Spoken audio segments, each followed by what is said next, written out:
마태복음 13장 44절부터 46절까지 함께 읽겠습니다.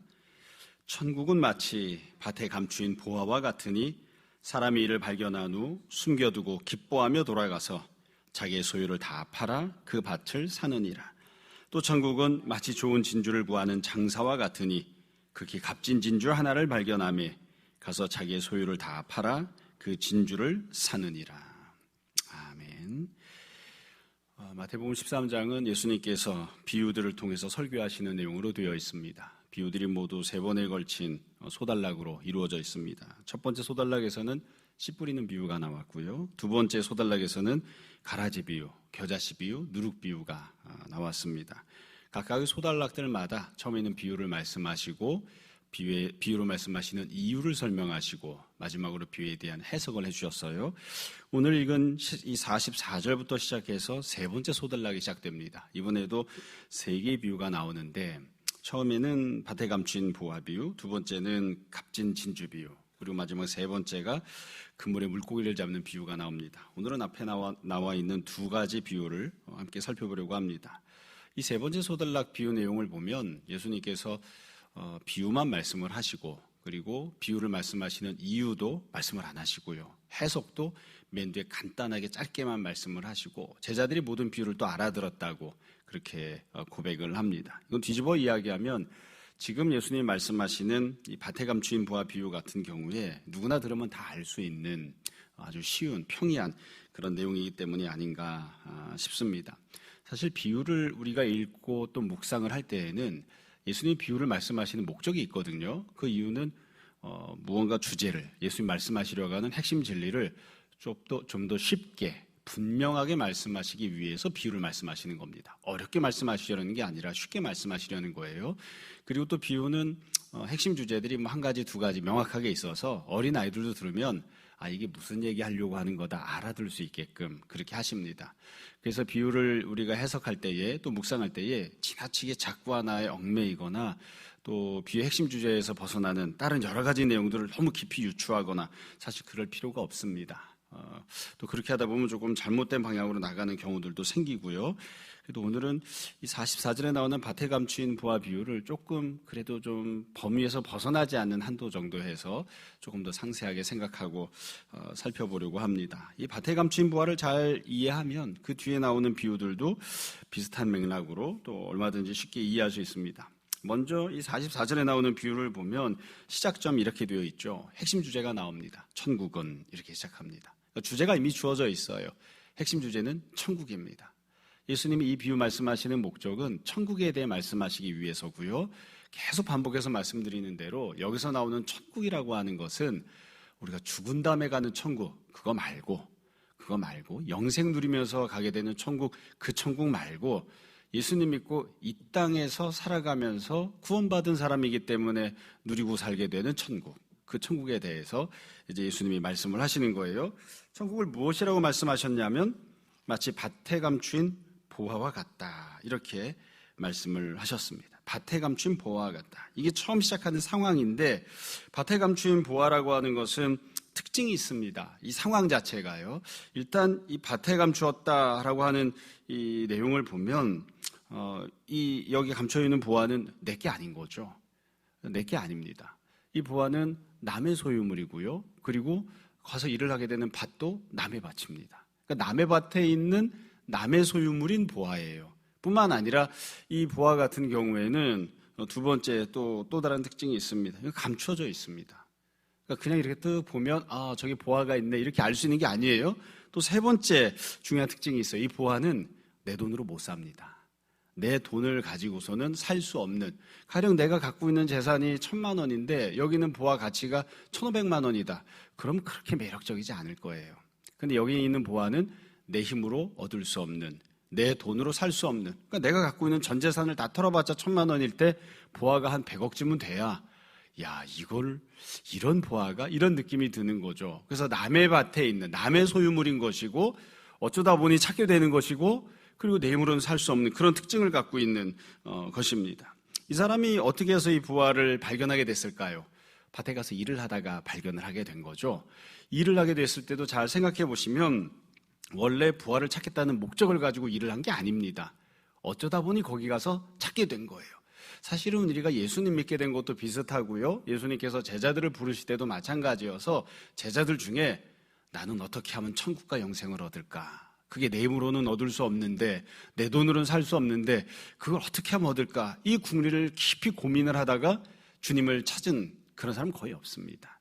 아파서, 문제가 있어서, 먹고 살 게 없어서, 혹은 시간이 많이 남아 돌다 보니 여러 가지 이유들 때문에 예수님을 찾아왔고, 예수님을 찾아왔다가 우연히, 마침, 세상적으로 보면 그렇게 이야기하고요. 우리는 하나님의 인도하심으로, 하나님의 예비하심, 예정하심을 통해서 거기 부화가 있다고 하는 것을 발견하는 거예요.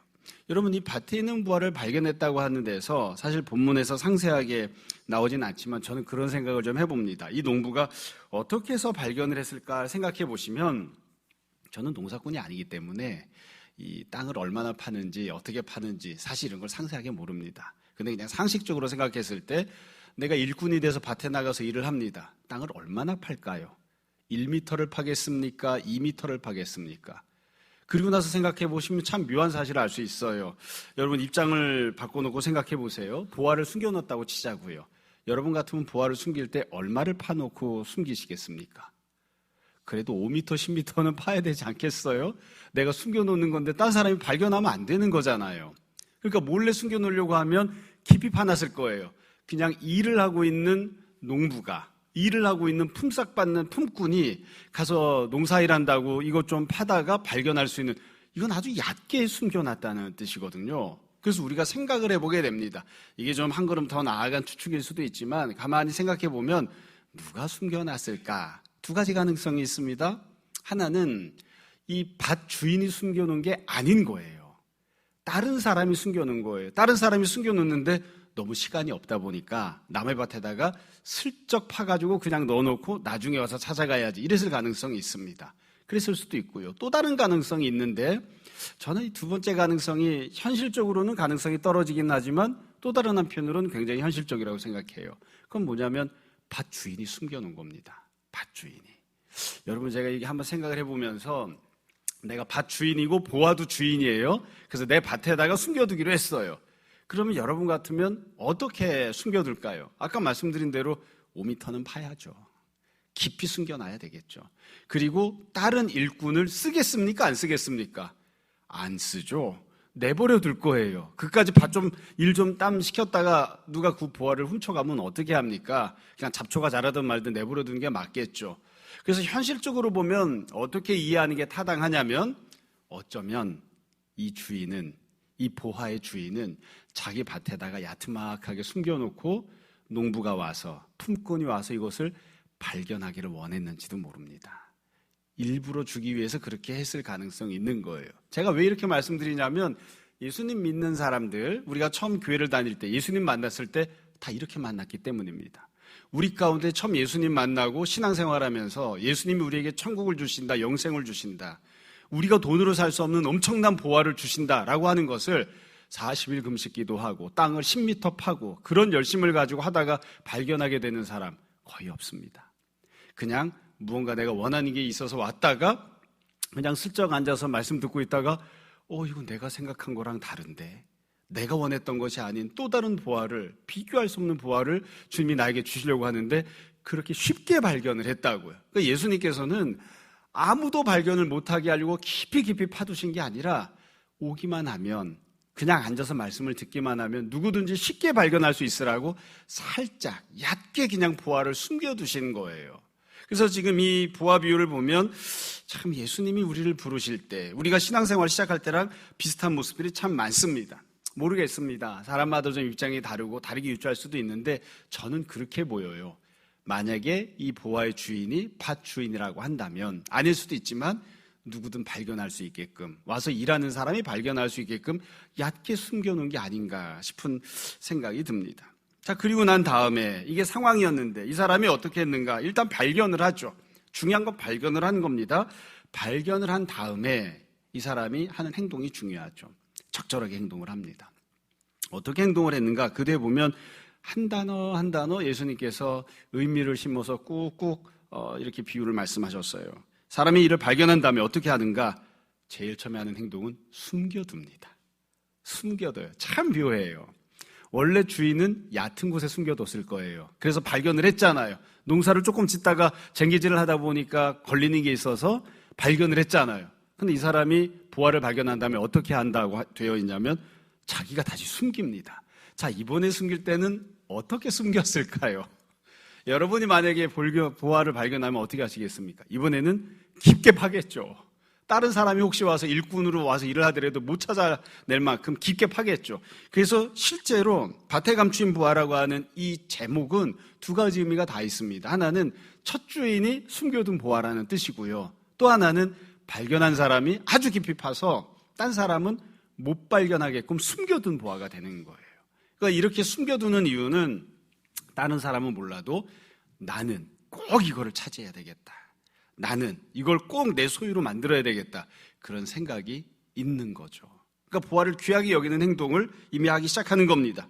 그리고 그 뒤에 보시면 어떻게 하느냐? 기뻐하면서 돌아갑니다. 기뻐하면서 돌아갑니다. 여러분, 그래서 이 보화는 아직 내 것이 아니지만 발견했다는 그 자체로 기쁨을 줍니다. 현재는 보화가 내 소유가 아니죠. 그런데 이 사람이 기뻐하는 이유는 뭘까요? 앞으로 미래에 내 것이 될 수 있다는 생각을 하기 때문입니다. 미래는 내 것이 될 거예요. 지금 당장은 이 보화가 내 것이 아니기 때문에 내가 마음대로 가져다 쓸 수 없습니다. 그러나 앞으로는 이 사람의 계획대로 밭을 사고 그러면 그 안에 있는 보화도 내 것이 될 거니까 지금 기뻐하는 거죠. 그래서 이 기쁨은 어떤 종류의 기쁨이냐면 현재 모든 문제가 해결되었기 때문이 아니라 미래를 바라보며 소망 가운데 기뻐하는 기쁨입니다. 그 기쁨을 누리게 되는 거죠. 천국도 그와 같다고 예수님이 말씀하세요. 지금 내가 기뻐하고 지금 내가 즐거워하는 이유는 뭐냐면 지금 내가 떼부자가 되거나 지금 내가 모든 문제가 해결되었기 때문이 아닙니다. 미래에 모든 것들이 다 나의 소유가 될 것이기 때문에 미래를 바라보고 소망 가운데 기뻐하는 그런 기쁨을 누리는 거죠. 그리고 나서 이 사람이 어떻게 했는가? 돌아가서 자기의 소유를 다 팔아 그 밭을 삽니다. 이 표현을 보면서 한편으로는 저는 그런 생각도 해봤어요. 이분이 어떻게 했느냐? 사실 이 비유의 핵심 주제는 자기가 갖고 있던 모든 것보다 이 보화를 더 귀하게 여겨서 그래서 자기가 갖고 있던 모든 것을 팔아서라도 이 밭을 살려고 하는 거거든요. 이 비유의 핵심 주제입니다. 그와 같은 태도를 취하고 그와 같은 반응을 보이라고 하는 거예요. 사실 이건 여지껏과 정반대의 모습이죠. 여지껏은 가서 일을 해서 내 소유를 어떻게든 얻고자 했습니다. 집에 와서 뭘 먹고 집에 와서 생활하고 이렇게 하려고 일을 하러 갔던 거였는데 지금은 그게 완전히 뒤집어져서 내가 여지껏 귀하게 여겼던 것, 내가 여지껏 생활했던 것을 다 팔아서 어떻게든 그 밭을 사려고 하는 그런 행동을 합니다. 아까 말씀드리다가 만 것처럼 저는 이 생각을 가끔 해요. 이 장면을 보면서 참 이 사람은 참 가난한 사람인가 보다 그런 생각을 합니다. 왜냐하면 만약에 돈이 많은 부자였으면 은행 가서 돈 찾아서 밭을 샀겠죠. 근데 그까짓 거 밭이 얼마나 하는지 모르지만 밭을 사기 위해서 어떻게 해야 합니까? 이 사람은 소유를 다 팔아야 돼요. 소유를 다 팔아서 만약에 돈이 모자라면 어떻게 했을까? 가끔 그 생각도 하거든요. 밭이 한 100만 원인데 집에 가서 내 소유를 다 팔았더니 50만 원밖에 안 돼요. 그럼 어떻게 해야 될까요? 그러니까 이 사람은 사실은 밭을 살 만한 그런 여력이 없는 전 재산을 다 팔아도 간당간당한 그런 가난한 사람인 거예요. 어렵게 살던 사람인 겁니다. 남의 집에 가서 일을 해서 소작농으로 일을 해서 품삯을 받아서 그걸로 먹고 살아가던 그런 가난한 사람인 거죠. 그렇게 힘들고 어렵게 살던 사람이 미래를 향한 소망을 갖게 되고 그리고 부활을 발견을 한 것입니다. 그래서 결국 어떻게 했는가? 그 밭을 샀다 이렇게 되어 있습니다. 사실은요, 현실은 어떠하냐면 아마 이 예수님께서 제자들 어떻게 부르셨는지를 생각해 보시면 우리 다 알 수 있는 것인데요. 현실은 제자들이 다 팔아서 예수님을 섬기는 자가 되었다. 이런 경우도 있지만 예수님께서 먼저 야, 네가 물고기 잡던 거 그물 잠깐 내려놓고 물고기 잡던 거 배도 잠깐 내려놓고 그리고 네가 이 밭을 사라. 사실은 예수님 먼저 그렇게 얘기를 하셨습니다. 이 밭 안에는 보화가 들어있는데 네가 지금 잘 모를 뿐이야. 네가 갖고 있던 모든 것들보다 이게 더 중요한 거고 더 귀한 것이니까 네가 갖고 있던 것들을 팔아서 이 밭을 좀 사라. 사실 현실 속에서는 어떻게 했냐면 이 밭 주인인 예수님께서 우리들에게 이걸 사라고 먼저 제안을 하셨습니다. 근데 우리들이 안 사겠다고 버티는 경우들이 많이 있는 거죠. 그거 사서 어디다 쓰는데요? 이렇게 생각하는 그런 경우들이 있습니다.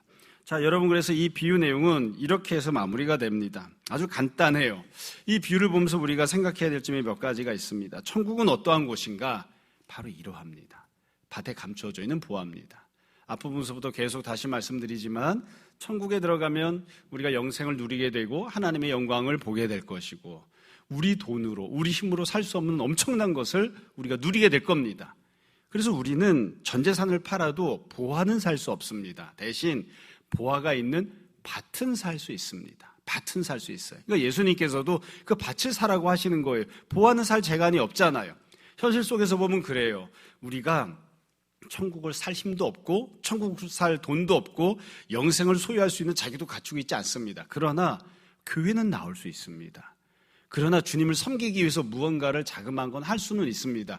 그러면 그렇게 주님을 섬기는 자가 되고 교회에 출입하는 자가 되고 예배드리는 자가 되고 밭을 사면 그 밭 안에 있는 천국도 보화도 나의 것으로 누릴 수 있는 자가 되는 거죠. 여러분, 이와 같이 은혜를 누리는 자, 이 보화를 소유한 자가 되려고 하면 어떻게 되는가? 제일 중요한 첫 번째는 발견을 해야 됩니다. 아, 이것이 귀하구나라는 것을 발견을 해야 됩니다. 이렇게 엄청난 것이 여기 있구나라는 것을 찾아내야 됩니다. 그걸 보지 못하면 그 이후 행동은 절대로 할 수가 없으니까요. 두 번째로는 그것을 발견하면 기쁜 마음을 갖게 되고 자기가 여지껏 귀하게 여겼던 것, 나의 소유들을 팔아서라도 밭을 사려고 하는 마음을, 생활의 변화를, 행동의 변화를 갖고 와야 됩니다. 내가 이와 같이 투자하지 않으면, 바꾸지 않으면 밭과 그 안에는 보화를 나의 것으로 만들 수가 없으니까요. 여러분, 그래서 신앙생활은 정확하게 이와 같은 것 같습니다. 제가 성경 공부할 때도 그런 말씀을 드리고 또 다른 시간에도 설교 시간에도 그렇게 이야기하곤 하는데 신앙생활은 의무로 하는 게 아닙니다. 물론 의무이기 때문에 하는 것이기도 하지만 그것 때문만이 하는 것이 아니에요. 하나님은 두려우신 분이니까 하나님 앞에 죄를 지으면 얼마나 무거운 심판을 받을까. 하나님 두려운 줄 알아야 되고 하나님 앞에 엎드리는 그런 모습으로 겸손하게 살아야 되는 게 맞아요.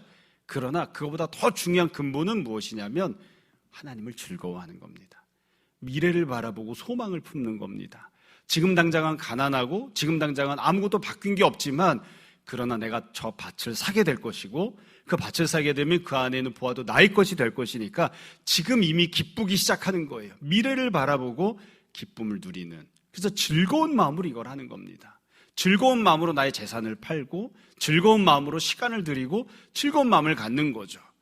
저도 한번 생각해 봤습니다.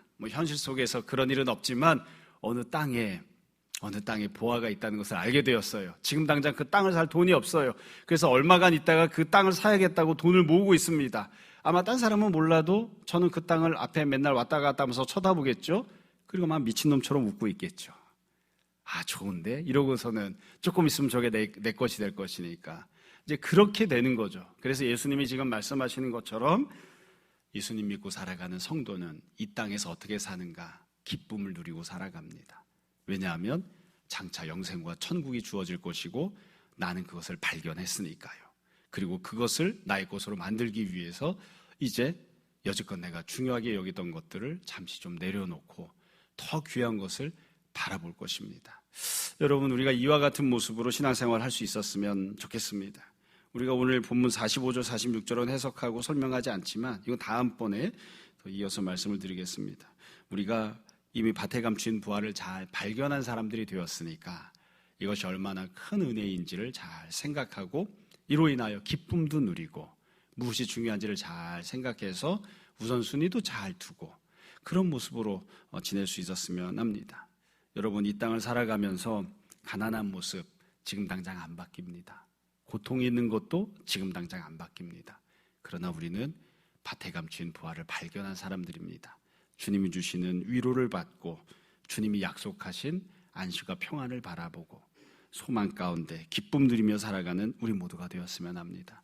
이런 귀한 은혜가 우리 모두에게 있기를 주님 이름으로 축원합니다. 잠시 기도하겠습니다. 아버지 하나님, 은혜를 감사합니다. 우리가 다 맹인에 불과하였으나 주께서 우리 눈을 뜨게 하셔서 도대체 어디에 보화가 있는지, 어디에 기쁨이 있는지, 어디에 소망이 있는지를 발견하게 하시니 감사합니다. 주님, 우리 마음 가운데에 지혜를 허락하시고 믿음을 더하여 주옵소서. 그리하여 우리가 무엇에 소망을 두어야 하는지, 무엇에 가치를 두어야 하는지, 또 무엇을 위하여 우리의 현재 삶을 희생하고 또 헌신해야 하는지를 잘 찾아내는 주님의 자녀들 되게 하여 주옵소서. 아버지 하나님, 모든 성도들의 삶 속에 주님께서 기쁨과 위로를 허락하시기 원합니다. 때때로 부활을 발견한 농부가 집에 돌아갔을 때에 현실적으로 바뀐 것이 아무것도 없는 삶을 다시 살아가지만, 그러나 미래를 바라보며 기쁨을 누린 것처럼 우리 모두도 미래를 바라보며 주님 주시는 기쁨과 위로를 얻게 하여 주옵소서. 이 아침에 성도들이 기도하는 모든 기도 주께서 들으시고 가장 선한 것으로 채워주시기 원하며 이 모든 말씀 예수님 이름으로 기도합니다. 아멘. 하늘에 계신 우리 아버지여, 이름이 거룩히 여김을 받으시오며 나라가 임하시오며 뜻이 하늘에서 이루어진 것 같이 땅에서도 이루어지이다.